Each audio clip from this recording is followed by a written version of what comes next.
Once, in a prosperous kingdom, there ruled a wise and compassionate king who always sought to be the best leader for his people. He believed that if he could determine the perfect moment to act, the most significant person to heed, and the most crucial task to perform, he would never fail in his duties. These three questions constantly occupied his mind. What is the most important time for any action? Who is the most important person?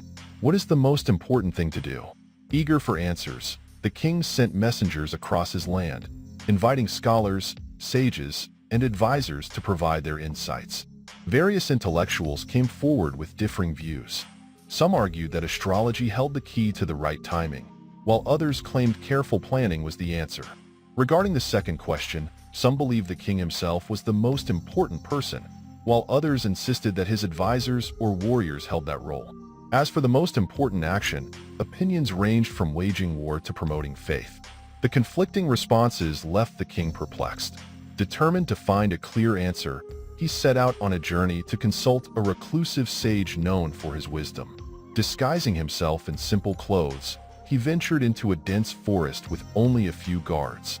Eventually, he came upon a modest hermitage where an elderly monk was laboring, digging the earth. The king approached him and posed his three questions. However, the monk remained silent, continuing his task. Seeing the frailty of the old man, the king took up a second spade and began assisting him. Hours passed, and still, the monk offered no response. Just then, a wounded man stumbled into the clearing, clutching his bleeding stomach. Without hesitation, the king rushed to his aid, cleaning and dressing his wounds and offering him water. As the injured man regained consciousness, tears welled in his eyes. "Your Majesty," he confessed, "I was once your enemy. When I learned you were traveling through the forest, I plotted to ambush you, but your guards wounded me before I could act. I fled and collapsed here. Instead of punishing me, you saved my life. I am forever indebted to you. Please forgive me." The king was astonished. Not only had he saved a life, but he had also transformed an enemy into an ally. Turning once more to the monk, he sought his long-awaited answers. This time, the sage smiled and said, "You have already discovered the truth." Confused, the king requested further explanation. The monk elaborated, "The most important time is now, for it is the only moment we can control. When I was struggling, you chose to help me, making good use of the present. The most important person is the one you are with at any given moment.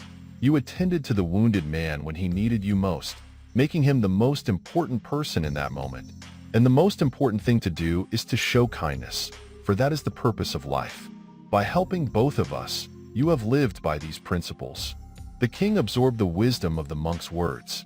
He realized that focusing on the present moment, valuing those around him, and acting with compassion were the true keys to a meaningful and fulfilling life. This tale teaches us an invaluable lesson. We often dwell on the past or worry about the future, neglecting the present, which is the only time we can truly influence. We forget to cherish the people around us, getting lost in work and responsibilities. But by embracing kindness and prioritizing those in need, we not only improve our own lives, but also positively impact the world around us. A single act of compassion, as shown by the king, can change everything, even turning an enemy into a friend. If we live by these principles, our lives will be enriched with purpose and joy.